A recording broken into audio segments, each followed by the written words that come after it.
Next. Next. Next. That could work. Hey, you caught me nexting. Do you want to know what that means? I cannot wait to tell you because it works. So there's this story called the 333. And I'm going to read just a little bit of it to you, and then I'm going to tell you the rest of it, okay? So hang with me while I read to you. It's story time.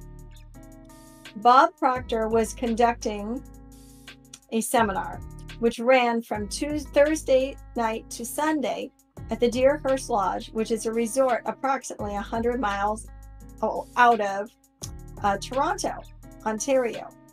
On that Friday night, a tornado swept through a town about 40 miles south.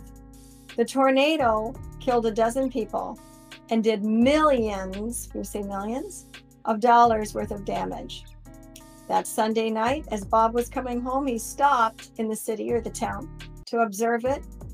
Everywhere he looked, smashed houses, cars turned upside down, you name it. That same night, another man named Bob Templeton was driving down the same highway. Templeton and Bob had never met. However, an idea from Bob's seminar was about to bring them together in a lasting friendship. Templeton stopped at the same disaster and looked around. However, this was different. His reaction was different than Bob's. Templeton looked just like Bob did at the disaster, and he thought this: how can I help? How can I make a change? He was the vice president of a telecommunications company, which owned many radio stations across Ontario and Quebec. So he stood there thinking, this is awful.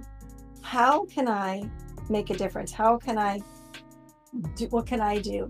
And he set his mind to doing something right then. He ends up going back to his work, to his office, Bob Templeton, and sitting down with his team and saying to them, we have to do something for these people. We need $3 million. And he asked them, how would you like to make $3 million 3 days from now in 3 hours? Could you imagine the look on everybody's face? What happened to our boss? He went to this conference. Look at him. He's lost it. Bob says to them as they're like, gulp, what do you mean? How could we do that? We couldn't do that. Should we really do that? I mean, like there's other people, I mean, like let other people do it. Let the government, let the whatever, let the city. I don't know how we could do that. This is his response. He says, I'm not asking you if we could do it. I'm not even asking you if we should do it. I'm asking you, would you like to do it? Now that changes everything, doesn't it? Not could, not should, would. So he asked them, would you like to do it? They're like, yeah, we would like to. So he gets out this giant flipboard and draws like a line down the middle, or you could call it a T, whatever you want to do. And on one side it says every like woulda, shoulda, coulda, no, not woulda, you know what I mean? But like every reason why this won't work. And then on the other side it says the good ideas.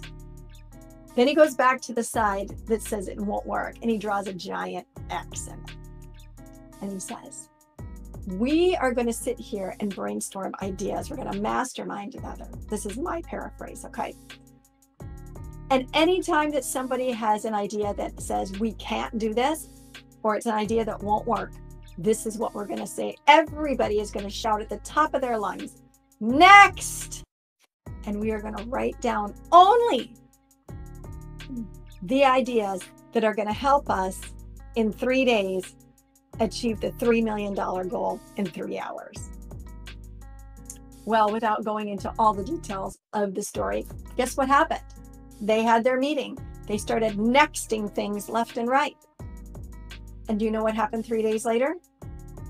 Yeah, in 3 hours? Yeah, they had $3 million to give into that town, to sow seed into that town to help the people rebuild. Now, that is a beautiful story. My question to you and to me is, are you nexting things? You heard me at the beginning saying, next, next. I've really adopted this and made it my own.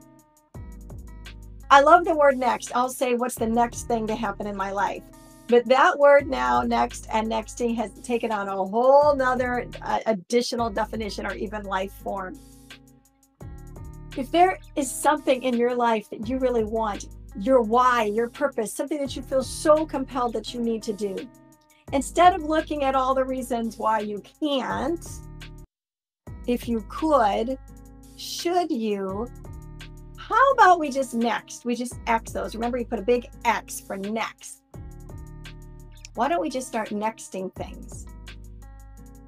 And if you start crossing off the ones that don't work, I guarantee you, you're going to find the answer that will work. Now, we're not even adding the empowerment of God into this. When you are saying, hey, heaven, you're bringing this idea to me, and you're asking me to do this, so I am believing that I received that download from heaven that I need, and everything else is X'd out. I'm telling you, you are going to have the answers that you need. There's nothing too big. Nothing is too big for God. There is nothing that you are incapable of. All things are possible to those that what? Those that what? Believe. So I want to challenge you to start doing 333, the 333-ing. Can I put it that way? 333-ing has just become a word. It's become a verb. Are you 333-ing today? Let's do it. And I encourage you to find somebody to do it with, or a small group who is willing to X out and 333 with you and chase after those divine ideas that'll change other people's lives. When you have a why, as Ian Harvey says, that makes you cry, that's your purpose by design. It's driving you. 333-ing really needs to become a way of our life. It needs to become the way we do things. You see, when we have this attitude about life, to next it, 333-ing, it's not that we are just putting blinders on or plugging our ears to things that are negative. We realize that those are there. We don't have our feet dangling off a cloud somewhere. We're just choosing to put all of our heart and our mental thought, our mental energy into the positive and finding it. Life makes a way. The positive will make a way. The answers will come. We just need to align with heaven and start nexting and make 333-ing a verb, a reality in our life. All right. I hope that this has been a blessing to you. If it has, do me a huge favor. Will you help me do some 333-ing? Please? How can you help me? You can help me by subscribing and sharing. And let's get this content out to the world so that the world hears that 333-ing is a verb and that we can X out our wouldas, couldas, and shouldas in the negative form, or the ideas that don't work, and we can just focus on what we would like to see happen. Of course, aligning with heaven's purpose by design for you. No more default. Exit out. All right. Subscribe, like, share, comment. Thank you so much for being here with me today. And as I move my little cursor over my end broadcast, I want to hear you say this. I want to hear it. And I know I will feel it. Let me hear you shout next. And next means get out, right? In this circumstance, right? No, I'm not thinking that way anymore. Have a new thought. Ready? Next! Keep saying it. Say it again. Next.